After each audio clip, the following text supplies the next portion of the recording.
Quando a gente pensa em museu, o que vem primeiro? Salas silenciosas, quadros em molduras pesadas, plaquinhas que pedem silêncio e vitrines cheias de coisas antigas. Pois é, durante muito tempo a ideia de museu foi essa, um lugar de guardar, preservar, proteger. Quase como se o tempo tivesse parado ali dentro. Mas aos poucos essa lógica foi mudando e o museu deixou de ser só um depósito do passado para virar também um espaço de encontro, de escuta e de criação de novas narrativas.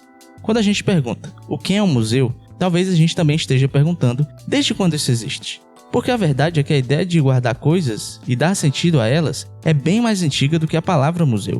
O primeiro museu documentado na história foi o Museu de Alexandria, fundado no Egito por volta do século III a.C. Mas ele não era exatamente um museu como conhecemos hoje. Na verdade, era uma espécie de centro de estudos. No fundo, um lugar para provocar pensamentos. Muito tempo depois, já no século XVII, surgem os gabinetes de curiosidades na Europa. Coleções privadas de objetos raros e exóticos, às vezes até bizarros, reunidos por nobres e estudiosos para impressionar seus convidados. Esses gabinetes foram os embriões dos museus modernos. E aí, aos poucos, essa vontade de guardar se cruzou com a vontade de mostrar. O saber saiu dos salões privados e começou a ocupar espaços públicos. O British Museum, em Londres, abriu as portas em 1759, como um dos primeiros museus públicos da história. Já o Louvre, em Paris, que antes era um palácio, virou um museu depois da Revolução Francesa. E isso diz muito. O que era do rei passou a ser do povo. Ou seja, os museus foram sempre um reflexo de seu tempo. Já foram templos de objetos, vitrines do poder, ferramentas coloniais, e hoje lutam para ser espaços de escuta, de diversidade e reparação. Então, quando a gente pisa em um museu, a gente não está só lidando com o passado. A gente está, de algum jeito, ajudando a decidir que histórias merecem ser contadas, de que jeito e por quem.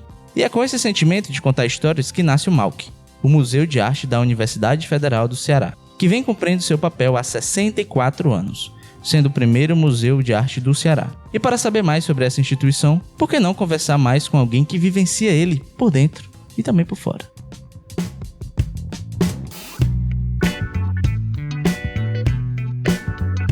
Nascido em João Pessoa, na Paraíba, foi criado em Campina Grande até os 15 anos. Já pingou por vários cantos, Rio, Pará, Brasília. Mas foi no Ceará, para onde se mudou aos 15 anos, que algumas raízes finalmente começaram a firmar, ainda que admita que cultiva uma certa paixão pela Bahia no momento. Ellen é conhecida por ser uma pessoa de foco. Quando vê uma tarefa à sua frente, tudo ao redor desaparece. Parece simples, mas foi isso que aconteceu até aqui. No início, queria ser psicóloga, talvez por querer entender o mundo e a si mesma, mas acabou escolhendo a administração ainda no cursinho, influenciada por quem a cercava e pelo histórico empreendedor da família. A descrença na possibilidade de conseguir passar no vestibular se provou errada, e no final, acabou se tornando uma administradora formada pela Universidade Federal do Ceará. Trabalhou durante alguns anos no setor privado. Tentou se demitir, mas a empresa não deixou. Foi a última a sair quando o escritório finalmente fechou. Foi então que resolveu prestar concurso para administradora na UFC. Mais uma vez, a descrença no sucesso se mostrou incorreta. Assim, desde março de 2016, está no Museu de Arte da UFC e nunca mais saiu. Seu percurso foi composto por reorientações, lugares, cursos, certezas. A timidez ficou para trás, mas a ensinou a observar antes de agir. Hoje, Ellen é resoluta. Pesquisou museus universitários, gestão e cultura. Ainda assim, enfrenta tudo com disciplina, porque acredita que a gestão também pode ser feita de afeto. Eu sou Roberto Rudinei, do curso de Ciências Sociais da UFC. E eu sou Júlia Carla, do curso de Arquitetura e Urbanismo da UFC. E essa é a mais nova temporada do MAUC Podcast. Hoje, a gente vai falar sobre museus, memória, gestão e essa ponte delicada entre cultura, papelada e afetos silenciosos. Para tanto, nossa convidada é Ellen Cristina, servidora pública lotada no Museu de Artes da UFC e administradora também formada pela UFC, com especialização em estratégia e gestão empresarial.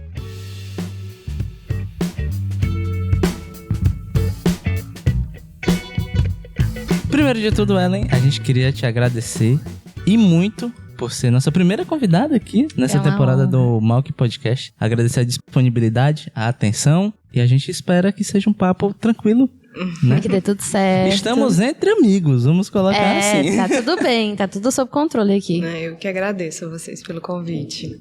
Ellen, então, vamos começar, né? A gente queria primeiro começar te conhecendo, né? E saber um pouco mais da tua história. Então a gente queria te perguntar primeiro assim, a gente teve uma conversa prévia, a gente já sabe que você passou por várias localidades, né? Sim. Do Brasil, é uma mulher viajada. Então, a primeira pergunta é bem simples, que é, de onde você é, Ellen? Qual foi o seu caminho até bater aqui no nosso Ceará? Então, eu sou nascida mesmo na Paraíba, né? Em João Pessoa.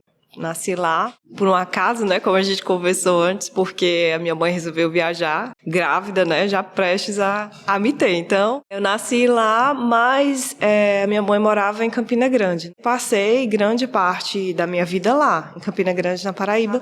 E a gente sempre ficava nesse vai e vem, né? Eu depois passei um tempo no Rio, aí voltava para Campina, aí fui para Belém do Pará, voltou de novo para Campina Grande, aí depois foi para João Pessoa. Teve um período quando eu estava mais velha que a gente morou um tempinho lá e voltou de novo, né, para Campina Grande. E aí, por último, a gente passou um tempinho muito curto em Brasília, acabou decidindo que não era lá. E aí, meu pai decidiu vir pra cá, né? Pra Fortaleza, porque ele já trabalhava muito aqui. E tava vindo demais, tava ficando muito tempo aqui, e ele achou que era melhor se mudar de vez, né?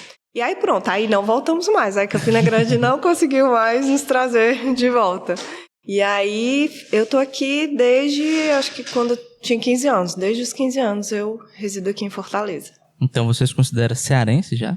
Ah, com certeza. Então, o green card, né? A gente brinca por aqui. Eu Green cearense. me considero totalmente cearense. A gente pega perto de casa, né? Quando a gente começa a falar desse negócio, eu saí de tal canto pra ir pra tal canto. Uhum. A gente também conversou um pouco sobre a tua formação, né? Sobre o que tu queria fazer antes de fazer administração e tudo. E você falou que a primeira ideia foi a psicologia. Mas aí a gente queria que você contasse pros ouvintes, né, como foi que você saiu dessa ideia de fazer psicologia e chegasse na administração. Então, eu sempre me interessei, né?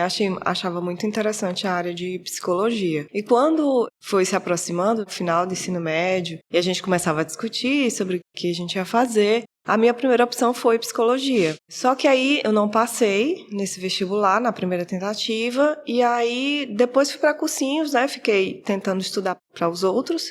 Aí troquei. Quando foi no meio do ano, eu fiz em administração na UES, mas também não passei. E aí veio muita frustração, porque já era o meu segundo vestibular, né, e tal. Aí eu mandei cancelar o extensivo que eu estava fazendo, eu não queria mais. E aí passei esse segundo semestre sem estudar, só que aí no final do ano minha mãe acabou me convencendo, né, a fazer de novo aqui na UFC. E aí eu não fiz psicologia, fiz administração e passei na primeira fase, né? Desespero, choro, lágrimas, porque lá vem a segunda fase, que era aberta. Como era administração, então a gente tinha matemática, história e redação. E aí, assim, ainda bem que eu fui muito bem na redação, fui, né, razoavelmente bem em história e não zerei matemática, então... Já é uma vitória. Deu, entrei. Aí foi assim que eu vim parar na administração aqui na UFC. Muito que bem. Ainda nessa toada, Ellen, assim, você é administradora, né? Mas a gente imagina que não foi desde o início o interesse em trabalhar em museu, assim, né? Nessa perspectiva, eu tenho duas perguntas para ti. Primeiro delas, assim, você tinha contato com museus antes de entrar aqui no Malc? E segundo, como é que foi, assim, adentrar nesse universo dentro de um museu, do nada estar trabalhando em um museu? Assim, nunca na minha vida eu imaginei que eu ia trabalhar no museu, né? E até, assim, durante a graduação, eu nunca nem tinha entrado no Malc. Eu tinha um amigo que uma vez passei com ele, né, aqui, e ele disse, olha, eu sou bolsista aí. No Malc, você já foi no Malc? Eu, não, nunca fui, não sei o que é aí. Aí ele é um museu, você não conhece o museu da universidade, você tem que conhecer. E assim, eu nunca me imaginei trabalhando no museu. Comecei a trabalhar na empresa do meu pai, né? Quando eu estava na faculdade ainda, né? Inclusive também a escolha da administração também teve muito a ver com isso. Porque o meu pai tinha empresa e tal, e aí eu fiquei pensando, né, a respeito, não, eu vou fazer porque vai ser legal, né, eu posso contribuir. Mas não deu certo, eu saí, depois eu fui trabalhar mais próximo ali dos bancos, com financiamento imobiliário, né, em correspondente, passei 3 anos e meio trabalhando lá. E aí, quando eu saí de lá, eu comecei a estudar para concurso. Primeiro eu estava estudando para o concurso do INSS e foi quando apareceu o concurso da UFC, né. E aí eu decidi fazer. Ia fazer para assistente, mas aí meu esposo me convenceu que não, que eu tinha que fazer, porque que eu tinha um diploma de administradora se eu não ia fazer para administração. E aí deu certo, né? E vim aqui para o dia da posse, no auditório. E aí pedindo, né, pelo amor de Deus, que eu não fosse pro campus do PC. Quem é do PC me perdoe. Todo mundo morrendo de medo do PC. Eles vão entender, eu tenho certeza. Até o pessoal do PC olhar assim e diz, meu Deus. Eu acho que eles me entendem, né? Eu digo, ai meu Deus, não deixa eu ir pro PC. E aí quando eu abri esse envelope que tava lá, Museu de Arte, aí eu fiquei muito feliz, porque eu já sabia que ia ficar aqui no Benfica, né? E aí foi assim que eu vim parar aqui no UOL, que realmente nunca pensei em trabalhar em um equipamento cultural. Uma experiência, né? Vários acasos te trazendo de volta pra UFC. As crias da UFC não conseguem ir embora de jeito nenhum. É verdade. Mas aí a gente sabe que você fez a sua pós-graduação em museologia e gestão, né? E a gente queria saber, tipo, assim, que momento de você aqui dentro, trabalhando com isso, foi que deu esse clique de talvez eu precise me aprofundar mais, me especializar mais nessa área? Assim, quando eu cheguei aqui, entrei numa especialização na UES, que era em estratégia e gestão. E aí, já tinha terminado essa especialização, e aí eu fiquei pensando, tô trabalhando no museu, né? Eu já fiz um outro curso, que era a especialização na minha área. Então, eu acho que eu devia conhecer mais a área da cultura agora, já que eu trabalho com a cultura, né? Então, meu primeiro pensamento foi fazer algo na cultura mesmo, não era fazer em museologia. Então, eu busquei, primeiro, uma pós-graduação que é na Bahia, se eu não me engano, é pós-cultura. E aí eu tinha muito interesse nesse programa de pós-graduação. Até hoje, confesso que tenho, porque eu abro, assim, os trabalhos lá e eu acho muito legais. Dá tempo ainda. Dá tempo. Eu gosto muito da pegada desse programa. E aí eu fiquei pensando nisso, mas antes, tinha considerado também a sociologia aqui, na UFC, né? Mestrado de sociologia. Aí, lá no meu departamento. Só que aí, a ideia é que eu tinha muito pouco conhecimento, assim, do que é que eu faria de projeto, mas aí, um dia, eu sentei e conversei com o Saulo sobre isso. Na verdade, foi uma conversa, não marquei, assim, de conversar com ele. A gente estava aqui no trabalho e aí começamos a conversar. Eu contei para ele que eu estava pensando em fazer. E eles, tem um programa de pós-graduação na USP que é muito interessante. Por que você não tenta lá? O Saulo, a quem a Ellen se refere, é o Saulo Moreno Rocha, museólogo e educador, atualmente lotado no Museu de Arte da Universidade Federal do Ceará. Aí né? De novo a história do não vou passar, não vai dar certo não. Assim, não, mas tente, vá, dê uma olhada, vai abrir o edital, acompanhe lá e veja, e eu posso te ajudar também, te explicar algumas coisas que você não entenda. Aí eu comecei, né, a olhar os editais, saiu o edital, aí fui ler. Aí tá bom, então eu acho que eu vou tentar. Aí fiz a minha inscrição, e aí, pandemia. Aí veio a pandemia, e eu já estava inscrita. Eu tinha comprado passagem, tinha alugado Airbnb, né? Ia de mala e cuia para passar um mês lá, porque a seleção era um mês. Então eu tinha que ficar lá, era tudo presencial. Não valia a pena, né? Eu ficar indo e voltando. Só que aí, quando deu assim, eu acho que foram umas 2 semanas antes, aí cancelou tudo, Fechou né? tudo. Não vamos mais ter a seleção. E aí vamos pensar depois e comunicar quem já estava inscrito o que é que vai ser feito. E a seleção ficou online. Depois eles montaram um programa de seleção online. E aí eu fui fazendo as etapas e fui passando, né? A primeira foi de estrangeira, aí passei na prova e depois passei na entrevista, né? Aí pronto, só que aí foi todo à distância, foi todo online. O que, de certa forma, gerou um distanciamento dessa experiência do mestrado para mim. Eu não esperava. Eu pensei que você tinha começado antes ou já durante a pandemia. Eu não sabia que tinha sido no momento que a pandemia começou. Foi. A pandemia ela foi traumática pra... É que nem eu falo, acho que todo mundo tem essa experiência coletiva de alguma coisa que a pandemia meio que estragou pra gente. Estragou ou a gente teve que se adaptar de alguma forma, né? E falando em adaptação, eu imagino que os primeiros anos, ou então os primeiros momentos ao entrar na UFC tenham sido um pouco desafiadores, né? Porque você falou que veio do setor privado, que eu creio que tem uma dinâmica específica e meio que pulou para o serviço público dentro de um museu, que eu também creio que existe uma dinâmica de funcionamento específica. Então, eu queria saber, Ellen, como é que foram esses primeiros anos, quais foram as dificuldades que você teve nesses primeiros momentos Ao entrar aqui no MAUC? Em questão de acolhimento, assim, eu acho que eu fui surpreendida positivamente, né? Porque eu fui muito bem acolhida aqui. Agora, assim, em termos, eu até falo isso um pouquinho no meu trabalho, que eu realmente me senti um pouco perdida, porque, assim, aqui existe uma dinâmica diferente e eu tive dificuldade de encontrar, assim, qual era o meu lugar aqui dentro. Porque, assim, talvez, se fosse uma instituição privada, talvez eu me envolvesse mais em algumas outras funções que aqui hoje eu vejo que não são minhas funções. Não é minha função, por exemplo, planejar calendário expositivo, planejar, né, o que é que vai vir da exposição. Não, assim, eu dou apoio, né, a essas atividades, mas a minha função não é pensar nelas e nem concebê-las. E aí eu tive essa dificuldade de encontrar um pouco, mas depois, com o tempo, eu fui percebendo, né, onde era o meu lugar aqui, né, e aí eu acho que mais ou menos um ano, assim, eu já estava compreendendo como que eu podia desenvolver meu trabalho aqui. A área privada estragando a gente, né? Só ensinando a coisa errada. Na verdade, eu nem sei se eu posso dizer que é errado, mas é que a questão é que a minha formação, eu acredito que até hoje seja, apesar de devagar, né? Vai mudando e vai colocando outras disciplinas e outras visões, mas é o mercado privado. A graduação é muito focada no mercado privado. Então, quando você vem para uma instituição pública, aí você se depara com algumas outras dinâmicas, principalmente no equipamento cultural. Eu, na minha experiência de graduação, empresa que lidava com cultura, não, eu nunca peguei um case que era sobre empresa de cultura, nada a ver, não tinha isso.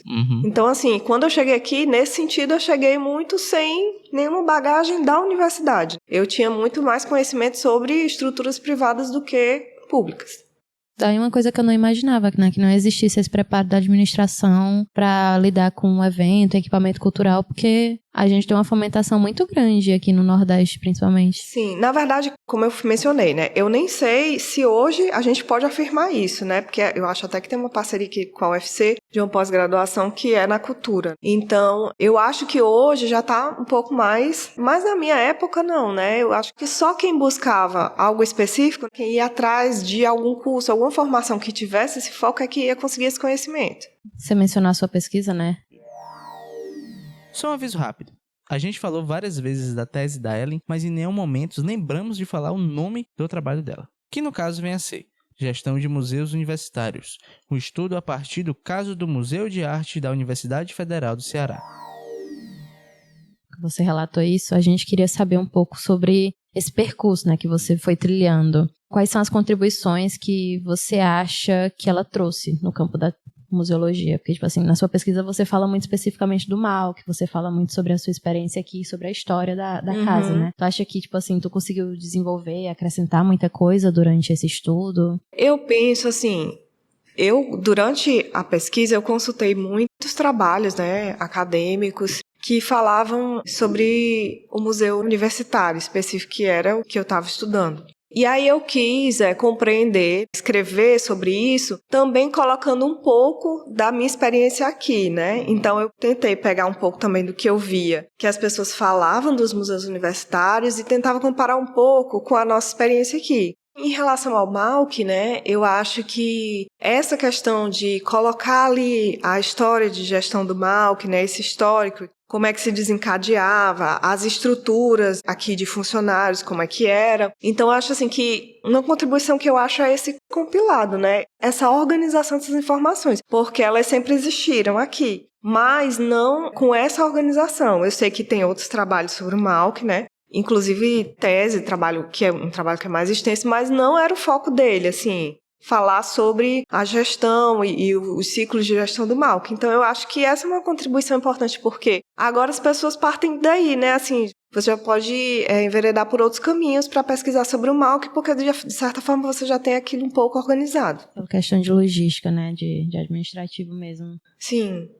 Ainda falando da tua pesquisa, Ellen, a gente leu, né, a gente conferimos, e tem um levantamento de dados muito detalhado sobre os museus universitários, né? A gente notou. Como você acha que esse levantamento de dados, eles podem ajudar as outras instituições semelhantes ao MAUC? Eu acho que ali você tem um pouco um retrato, né, do que é o museu universitário. Então, eu acho que a contribuição daquela parte ali é justamente de ter uma fotografia desse período, onde eu coletei essas informações. Eu acho interessante porque, posteriormente também, isso pode ser usado de comparativo. Será que mudou alguma coisa? Será que nesses aspectos que foram mencionados aqui, alguma coisa hoje está diferente, né? Isso eu digo mais pra frente, no futuro. Então eu enxergo que essa parte contribui muito nesse sentido. Essa lógica de documentação, né? Poder arquivar esses dados para ser referência. Exatamente. Porque, assim, eu usei muito a rede de museus universitários, que tem uma plataforma muito boa, assim, com muitas informações sobre os museus, né? Foi lá que eu peguei grande parte dos contatos e tal. Mas eu acho que muitas coisas que eu trato ali naquela parte não é objeto da rede, né? Não tá lá no site, não tá. Então, assim, funciona como um adendo, né? Entendi. Aí a gente agora vai pro nosso segundo ato, né? Pro nosso segundo momento. Ai, meu Deus do céu. As perguntas vão ficar um pouco mais filosóficas, mais assim, abrangentes. A gente queria perguntar, na sua perspectiva pessoal, o que é que você entende como museu? O que é um museu? Eu, quando fazia essas perguntas aos bolsistas, né, não imaginava quanto que você fica reflexivo quando alguém te pergunta isso, né? A pergunta de volta é difícil. É verdade, agora eu estou do outro lado. Mas, assim, eu vou soar clichê, mas eu vou dizer. Eu vejo o museu como um espaço de memória. Eu penso que é uma memória que, assim, não é aquela visão de guardar a memória para estar ali registrado a história. Eu acho que é uma oportunidade de que a memória possa ser objeto de uma construção e de uma reconstrução coletiva e individual. Então, quando você entra no museu, você está tendo essa oportunidade de ver o que tem ali que forma essa sociedade aonde você está inserido, as influências que você teve, os indícios estão ali, né? As pistas estão ali. E do mesmo jeito, para você pensar, né, individualmente na sua subjetividade. Então, eu vejo o museu assim. Pô, muito legal. Foi profundo. Você não brincou quando disse que ia ficar filosófico, né? Ellen, e assim, sem dúvida que eu lendo o teu trabalho me veio muito na cabeça, assim. A gente tem tipos de museu, né? Eu queria saber de ti, o que é que diferencia um museu público para um museu privado, esse tipo de gestão? E também, dentro dessa perspectiva, eu queria saber também o que é que você destacaria como o traço mais característico de um museu universitário. O que é que um museu universitário proporciona ou que ele tem que diferenciar ele dos demais? Bom, eu acredito que talvez, assim, de forma mais prática, a estrutura orçamentária, né, de museus públicos para museus privados são muito diferentes. Eu acho que esse aspecto financeiro é o que mais talvez vai diferenciar, porque eu acho que a forma como a gente atua fica um pouco também restrita, né, a forma como a gente tem os recursos para utilizar. Então, eu acho que, nesse sentido, a gente tem uma estrutura pública que tem todas as suas regras, né? As leis que a gente tem que seguir e a forma como a gente tem que usar os recursos e fazer a prestação de contas. Então, essas estruturas são bem diferentes. E a segunda pergunta foi sobre o museu universitário, Isso. né?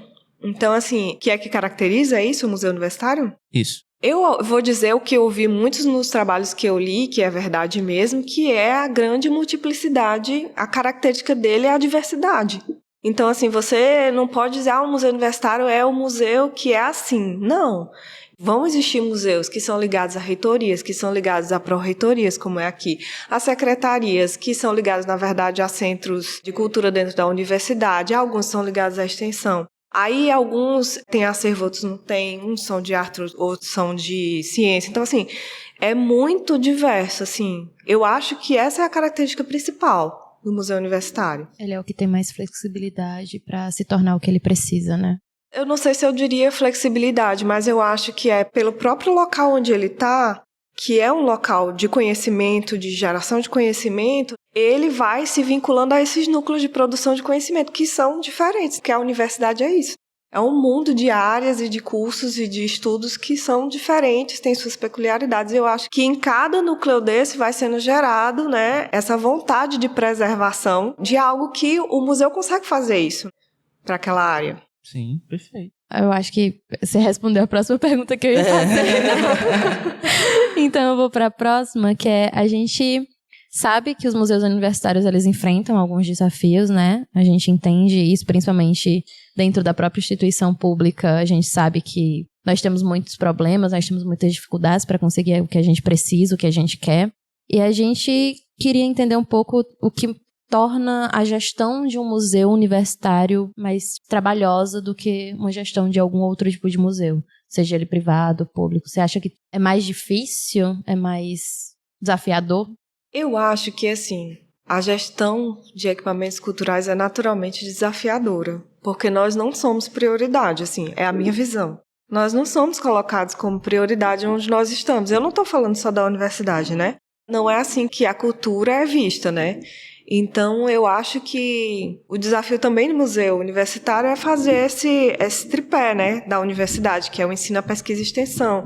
Então, ele tem que estar ali, atuante nessas 3 linhas também, que é o papel dele também dentro da universidade. Sim, perfeito. E assim, Ellen, o museu e outros aparatos de cultura, né, ele está inserido em um momento da nossa sociedade que a gente tem muito acesso à tecnologia, muito acesso a estímulos, né, redes sociais, serviços de streaming, sei lá, videogames, etc e tal, né? O que eu quero dizer com isso é que existem vários outros âmbitos que as pessoas podem consumir cultura, podem consumir conteúdo. E eu queria te perguntar, como é que você vê o museu se adaptando a essa nova forma de consumir conteúdo, né? Como ele se insere dentro dessa questão, né? Que o museu está competindo com o TikTok. O museu está competindo com o TikTok. Como é que o museu sobrevive a isso? É esse desafio que ele tem para se adaptar e chamar de novo a atenção para si, né? Porque ele tem que disputar cada vez mais a atenção com vários outros estímulos que as pessoas têm próximo à mão, né? Com o celular, por exemplo. Essa pergunta me lembrou uma frase de uma professora minha durante o mestrado. E ela disse assim, ai gente, se as pessoas querem ver o dinossauro, vamos dar o dinossauro para elas. E aí, depois, a gente chama elas para ver outras coisas que não são o dinossauro, entendeu? Então, assim, eu acho que a gente vai ter que sempre lidar com o dinossauro. Então, a gente vai ter que ver como é que a sociedade se interessa por essas mídias, como é que eles interagem, e a gente tentar se inserir, mas a gente sem esquecer que aquilo ali é acessório, né? Da mesma forma que, assim, que um nutricionista sabe que o seu Instagram não é o seu trabalho, não é, entendeu? Aquilo é uma forma de chamar a atenção para o trabalho que ele vai desenvolver. Então, do mesmo jeito, é com o equipamento cultural. Aquele não é o nosso foco, mas aquilo é um meio para a gente atingir as pessoas. Perfeito. Agora a gente vai um pouco mais para perto de casa. A gente quer falar agora sobre o Malk, né? A gente vai literalmente para casa, porque a gente está nele. A gente está gravando dentro do Malk. Experiências, né? Metalinguagem. E a gente quer voltar lá pra trás, lá 64 anos atrás, e a gente quer que você conte pra gente como surgiu o Malk, a história do Malk, quem funda. Meu Deus do céu. Uma aulinha de história. Não posso dizer que dou aula sobre a criação do Malk, né? Porque eu acho que tem N pessoas aqui mais competentes para isso, né? Mas, assim, vou levar agora para as coisas que eu estudei, né? O Museu de Arte, ele tem essa idealização do Museu de Arte, ela é muito interessante na história da UFC, né? Primeiro porque eu acho que o museu começa antes dele mesmo existir. Então, o Martins Filho tinha esse anseio depois que ele visitou museus europeus, então ele de certa forma teve uma experiência que fez ele compreender como aquilo era importante, né, para a formação das pessoas. E como a partir dali nasceu um desejo de ter um museu na universidade. E aí o Martins Filho, eu acho que trabalhou muito nesse sentido, né? Creio que não tenha sido fácil, porque, como eu disse, nós não somos prioridade. Então, assim, eu vejo muito positivamente o fato do museu ter conseguido ser colocado no primeiro planejamento grande que a UFC teve, que foi ali em 1960. Acho que era Planejamento para 6 anos o nome. E assim, o museu foi colocado lá. Então aquilo ali era um compromisso muito forte, né? Porque quando você coloca algo no planejamento da universidade, você se compromete publicamente, você vai destinar recursos para aquilo. E antes do museu ser inaugurado, né, a gente já vê como já existia uma movimentação para que ele desse certo, né? Quando chegasse a hora dele ser fundado, né? Então, assim, Eu acho a história do Malk muito bonita por toda esse desejo de que ele quase que nascesse junto com a universidade, né? Não foi junto, né, assim, em cima, mas foi bem próximo, né? São 6 aninhos de diferença só. Isso é muito curioso, né? Como foi pertinho. E assim, Ellen, o Malk, a gente pode dizer que ele é uma referência. O Malk é uma Ele é uma referência. E quem discordar de mim vai criar um inimigo, viu? Vou logo avisando. Então, eu queria saber, na tua perspectiva, como é que você vê a importância do Malk dentro da história e da cultura, né, do Ceará, primeiro, porque estamos localizados nesse estado, e eu acho que o Malk, ele também conta muito da história do Ceará, através do acervo aqui, e também para o Brasil, né, por que não? Sim. Eu queria saber de ti, né, qual a importância histórica e cultural do Malk, tanto para o Ceará quanto para o Brasil. Então, aqui no Ceará, né, é o primeiro museu de arte, né, aqui. Sim. E terceiro museu de arte universitário no Brasil. Então, assim, eu acho que só isso já, né, de certa forma, né, já fala um pouco da relevância dele. Mas eu resgatei agora na memória que eu li muito sobre essa questão de quanto os museus universitários, eles carregam muito da história da região onde eles estão, né? E, assim, essa regionalidade se expressa no Malk também pelo próprio lema da universidade. Eu acho que a relevância do Malk está muito nisso, né? De ser essa guarda de toda essa história da arte aqui no Ceará. E eu acho que é aquela coisa... Não é porque é do Ceará que não é, de certa forma, nacional, porque está inserido, né, na arte desse país, no contexto histórico e artístico do Brasil. Então, eu acho que o acervo do Malk é representativo nesse sentido. Falando de acervo, nós frequentadores do Malk, né, a gente que tem essa vivência de estar aqui com frequência, a gente vê que tem um material muito rico, um material muito bem composto, muito completo, peças que são muito importantes, tanto de artistas cearenses, quanto de obras que falam necessariamente da história do Ceará. E a gente queria saber se você consegue contar pra gente como é que esse acervo ele foi curado durante esses anos, como é que ele se forma. Assim, eu acho que até a gente já falou, né, o museu começou a ser formado antes mesmo dele existir de fato, né, então, assim, esse acervo, o Martins Filho, como ele já vinha cultivando esse sonho de ter um museu, então você já tem ali pessoas que meio que trabalhavam para isso, né, assim, a exemplo o Livro Xavier, né, que fez toda essa coleta, né, de muitas obras que hoje a gente tem no acervo. Também houve contribuições do Floriano nesse sentido, né, dessa parte meio que de curadoria, de buscar o que poderia entrar no acervo. Ainda na gestão da Zuleide, a gente vê que a universidade tinha um modelo orçamentário um pouco diferente, então era destinado uma verba para o Malk.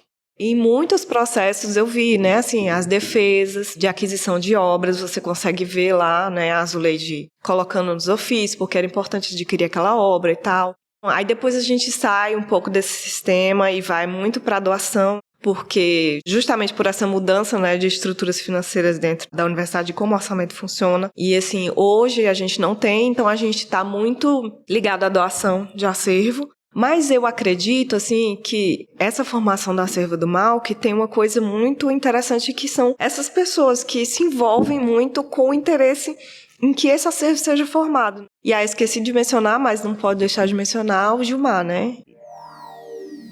O Gilmar, a quem Ellen se refere nesse momento, é o professor, pesquisador, jornalista e poeta Gilmar de Carvalho, considerado por muitos um dos pilares intelectuais do Ceará e do Brasil. Sem querer dar muito spoiler, mas se eu fosse você, eu guardava esse nome, porque muito provavelmente ele será mencionado outras vezes nos nossos episódios futuros. Que, assim, é muito importante para essa formação do acervo de cultura popular que a gente tem aqui no Malk. Então, assim, o que eu acho muito bonito na formação do acervo do Malk é isso, né? Essas pessoas que enxergam a importância, que estão ali de um jeito ou de outro para conseguir fazer com que esse acervo seja construído. Lutando todo dia para disseminar a arte cearense no mundo. Pois é. Na tua própria resposta, Ellen, você falou um pouco do que eu vou perguntar agora, né? Você citou que tiveram algumas mudanças, né, no próprio Malk. Basicamente, dado o período de existência, são mais de 60 anos de existência do Malk, eu acredito que ele tenha passado por várias mudanças, né, tanto de gestão quanto de até a própria missão, né. Eu queria te perguntar quais foram as transformações que você eu li também que tem um pouco na sua pesquisa, você aborda isso um pouco. Quais foram as transformações do Malk que mais te chamaram a atenção, assim, que você vê como pontos-chave da história do Malk? Eu acho, assim, voltando um pouquinho atrás, eu penso que quando o Malk criou, né, o primeiro site que a gente disponibilizou, foi disponibilizado, eu não estava aqui, mas li sobre isso. Eu achei isso muito pioneiro, porque poucas instituições no Brasil, né, tinham esse recurso. Então, assim, já ser pensado isso, assim, o Malk é pioneiro em muitas coisas. E nisso também. Então, assim, já em pensar em ter esse acervo disponível na internet, naquela época, na década de 90, para mim, era uma inovação, era uma transformação que o museu se propunha, embora até hoje nós enfrentamos dificuldades para que esse acervo esteja disponível. E, mais recentemente, eu acho que toda essa movimentação em torno da forma como o Malk se comunica e se aproxima das pessoas, eu acho que isso também é uma transformação que eu considero muito relevante. Eu acho que isso também entra um pouco na nossa próxima pergunta. Que é tipo assim, como você vê essa relação do Malk com o público, com a cidade, com as pessoas de Fortaleza, com as pessoas fora da UFC, sabe? Sim, sim. É isso, eu acho que realmente nos últimos anos a gente tem buscado muito se aproximar, não só da comunidade acadêmica, mas da comunidade externa à universidade. E eu acho que, assim, existem muitas possibilidades, né, de se aproximar ainda mais, mas é como a gente vinha discutindo. A gente está dentro da estrutura da universidade, a gente tem certas limitações, então muitas vezes não é a falta da vontade de fazer, é a impossibilidade mesmo, muitas vezes. Eu acho que eu enxergo movimentos muito claros do Malk nesse sentido. Para mim, por exemplo, o Férias no Malk é um projeto que super aproximou o Malk da comunidade. Então, assim, não é só de ter uma ação aqui para as pessoas, mas as pessoas entram aqui para elas mesmas fazerem a ação. Então, assim, eu acho que é valoroso, né? Obviamente que a gente queria ter uma estrutura que possibilitasse a ele ser maior, né, a ele ter outras, agregar a ele mais coisas, mas infelizmente a gente não tem ainda, né? Então, eu acho que nesse sentido a gente se aproxima muito do público externo, não só acadêmico, mas externo, e eu acho que a volta do salão universitário também foi uma medida muito importante. É uma vitória. Não é? Então, assim, o Malk, ele tá chegando, assim, mais perto ainda dos estudantes, assim, né? Talvez aquele estudante que nunca ouviu falar ou nunca entrou aqui vai entrar porque o colega tá aqui, né, expondo no Malk, então eu vou lá conhecer. A gente paulatinamente vai tendo, né, na medida do que nós conseguimos realizar ações que têm aproximado a comunidade do Malk. Eu acho que o Malk tá de parabéns, viu, nisso aí, porque Sim. vou falar assim, de casa, tenho 2 amigas que vão expor agora, né, no novo salão dos universitários que tá tendo. Já exporam ano passado, estão expondo de novo. Eu pelo menos da arquitetura, acho que você é do CH também, a gente tem uma Sim. proximidade com o Malk enorme. A gente mora aqui dentro. Todo dia, não tem o que fazer, bora no Malk, ver a exposição. Ou tem exposição nova, vamos no sábado ver a abertura de alguma coisa, Sim. tem um lançamento de um livro. Então, toda vida... E eu fico muito feliz, Ju, que por eu estar aqui dentro agora, eu virei o tira-dúvida do pessoal do meu curso, né? Pessoal, já estreou a exposição? Já nova? tá Eu falei, podendo ver? não, sábado agora, vamos. Então, tipo assim, a gente vê as pessoas vindo só pra ver o Malk, dá um orgulho. Porque tem gente com quem a gente conversa da UFC que é aquele papo de não conheço, nunca ouvi falar. E você fica, vamos, vai ser ótimo. Você vai amar. Você vai voltar toda semana. Exatamente. Ellen, assim, a gente falou um pouco desse tema, né? A gente passou por ele, que pandemia, né? Temas polêmicos. Temas, memórias, né? Flashback de guerra. E o Malk também, creio eu, que enquanto instituição também teve que lidar, né? Eu queria te perguntar, como é que foi que o Malk reagiu a esse momento? E até vocês, enquanto pessoas que de fato carregam o Malk, como foi adaptar o trabalho e a gestão do próprio Malk nessa pequena coisinha que aconteceu poucos anos atrás em nossa vida? É verdade.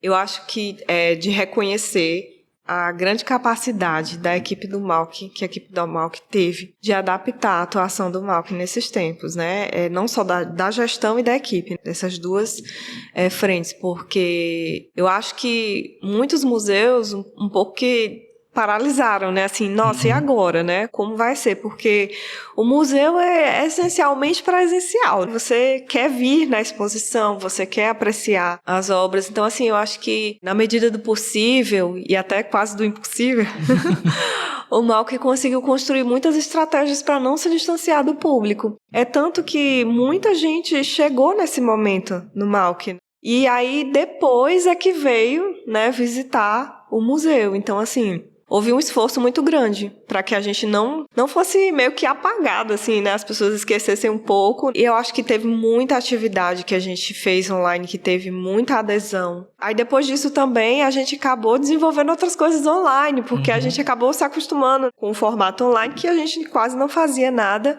que não fosse presencial. Então, acho que isso também foi um ganho, assim, se eu posso dizer, né? E sobre a questão de ser um museu universitário nesse momento, né? Porque, querendo ou não, a gente sabe que muitos museus tiveram que fechar as portas, não tinha orçamento, não tinha... Então, assim, eu acho que esse foi um aspecto positivo, né? Ser um museu universitário nesse momento. Porque você está aqui dentro da estrutura da universidade, né? Querendo ou não, isso criou uma... Não sei se eu posso usar essa palavra, mas assim, uma proteção em volta, né, do museu, porque continuamos aqui. Inclusive, pessoas chegaram para compor a equipe nesse momento. Enquanto em muitos museus a gente estava, né, as pessoas estavam perdendo os seus funcionários, né, não tinha como manter. Então, assim, eu acho que foi um momento muito difícil mesmo, mas é louvável, assim, a forma como a gestão e como a equipe do Malc conseguiu, né, conduzir esse momento. A gente deu uma pesquisada, né, que a gente, fazendo nossa pequena bibliografia para essa entrevista, a gente viu que o Malc teve uma resposta de ação muito rápida em comparação a outras coisas quando a pandemia chegou. Foram menos de 2 meses, vocês já estavam implementando atividades online, vocês já estavam ativos nas redes sociais, fomentando discursos, questionamentos, tipo... Sim. É uma coisa muito legal de se ver. Sim, demais. De, tipo, você abraçar e se dizer, não, vamos fazer dessa fraqueza uma força e vamos melhorar, vamos lutar, vamos se impor, se mostrar aqui como gestão capaz, né? Gestão hábil. E a gente vai voltar um pouquinho a falar sobre a tua pesquisa. A gente queria ver se tu conseguiu ver alguma mudança dentro do Malc, ou até da tua gestão pessoal, da tua atividade pessoal dentro do Malc, depois da tua pesquisa. Tipo, se teve alguma coisa que foi muito marcante pra tu na tua experiência de estudos, que tu conseguiu trazer pra cá e desenvolver, cultivar. Eu acho que, em termos de você dizer assim, ver resultados, muitas vezes a gente faz um trabalho de pesquisa, a gente faz aquilo ali, e talvez existam mudanças que a gente nem vai saber que veio dali, que veio do nosso trabalho. Às vezes a gente não tem acesso, né? Mas, assim, eu enxergo que, para mim, enquanto profissional, foi uma construção muito importante. Ter conhecido a realidade de outros museus universitários, ter estado dentro dos debates da pós-graduação, que tudo era novo para mim, assim. Enquanto as pessoas talvez escutavam algumas coisas nas disciplinas que eram muito batidos para ela, porque elas já vinham de uma graduação de museologia, né? Tudo era muito novo. Então, assim, era uma enxurrada de informação que eu tinha que lidar, né? E ver assim, nossa, o que eu uso aqui, o que eu não uso. Eu enxergo assim, e até falei em outro momento, né? Que ter construído esse histórico de gestão do Malc foi importante, porque as pessoas podem partir daí e puxar outros ganchos de pesquisa, né? E eu acho que essa é uma contribuição importante. Com certeza. Produzir mais material acadêmico para outros acadêmicos produzirem mais materiais acadêmicos. Eu acho que quanto mais melhor, né? Sempre. Até para evidenciar a importância do aparelho. E assim, Ellen, pensando agora no futuro do Malc e dos museus universitários, né? Qual é o papel social que você acredita que os museus universitários devem cumprir hoje? Pensando nos dias atuais, nas demandas atuais, qual é o norte que você acha que os museus universitários e o Malc devem tentar trilhar? Essa pergunta é muito difícil pra mim. Pode sonhar. Pode ser assim, eu queria. Eu vejo muito que a gente vai estar sempre diante dos novos desafios, enquanto a gente ainda está lidando com os que a gente já tinha, né? Então, assim, eu sempre penso que vai ter algumas lutas que permanecem, né? Que a gente vai avançando devagar, então elas ficam. Outras, né? Outros desafios, como vocês falaram, né? A questão da tecnologia, de se inserir nesse universo mais tecnológico. Então, eu acho, assim, que É muito complicado falar sobre o futuro, assim, eu não ando, de certa forma, analisando, assim, como que será o futuro dos museus no Brasil, os museus universitários, mas eu acho que eu vejo muito como permanente a nossa luta para ser reconhecido com a mesma importância que tem em outras áreas, né? Eu acho que a própria pandemia trouxe isso, a própria pandemia mostrou, né, o quanto arte, o quanto cultura é importante, né? Eu vejo muito assim, um pouco de continuar lutando com as lutas que a gente já tá e agregando as novas. Eu acho que a gente tá encerrando, né? Sim. Então, agora chegou o momento mágico da pergunta mais importante. É porque, assim, não é nada sério, não é nada muito Pra mim é filosófico, sério, pra mim é sério. Tá, pro Rudinei é sério. Pronto, foi pra São João. Mas é porque quando a gente começou no programa, quando a gente entrou pra nossa bolsa específica, né? O Regis, que é o nosso orientador, né? Que tá olhando pra gente agora. Eu espero que o olhar seja de orgulho e não de preocupação. Ele pressionava muita gente pra gente definir uma paisagem sonora. A gente tinha que determinar uma paisagem sonora pra nossa visão Sim. do podcast, pra nossa concepção de episódio. E a paisagem sonora, ela basicamente é você conseguir transmitir sentimentos, você conseguir contar uma história através só da musicalidade, né? Só Do som. do som. Que é um pouco o que a gente tá fazendo agora, né? Contando a história do Malk. Então, a nossa pergunta pra você é: qual é a paisagem sonora que você consegue visualizar, que você consegue pensar quando você pensa em museu, quando você pensa no Malk? Quando você fecha o olho, quais são os sons que vêm à sua mente quando você pensa a no culpa é mal? sua, Regis, dessa pergunta? A culpa é do A culpa é do Regis. Regis. Ai, meu Deus do céu. A pessoa que... Eu não sei se eu sou muito poética, assim, é nesse nível.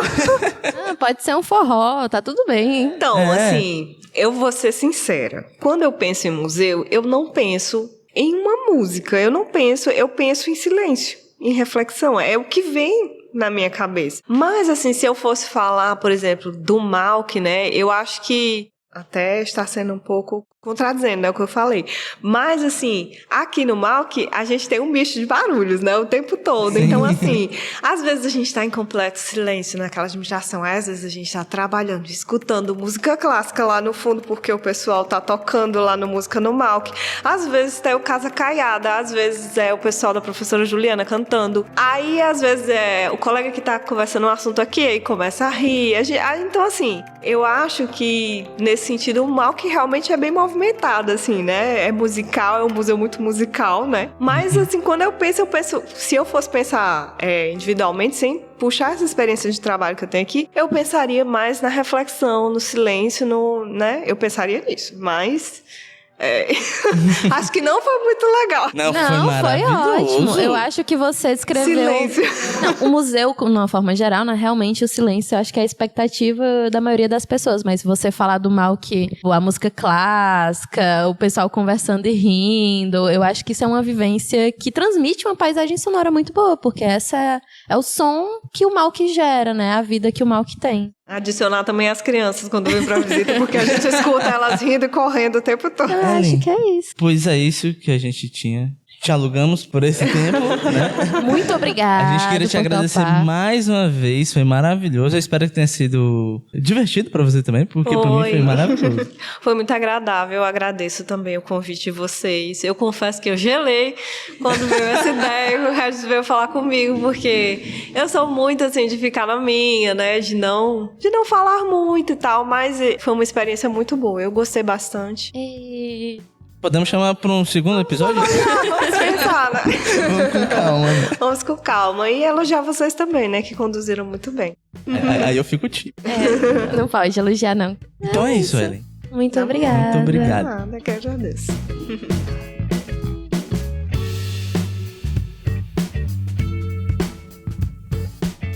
O Malk Podcast é um projeto do Museu de Arte da UFC, viabilizado pelo Programa de Promoção da Cultura Artística da Pró-Reitoria de Cultura da Universidade Federal do Ceará. O roteiro e a produção desse episódio são de Roberto Rudinei e Júlia Carla. A orientação e coordenação de produção é de Regis Torquato Tavares. Não esqueça de curtir, comentar e, o mais importante, compartilhar. Até o próximo episódio, um abraço e tchau!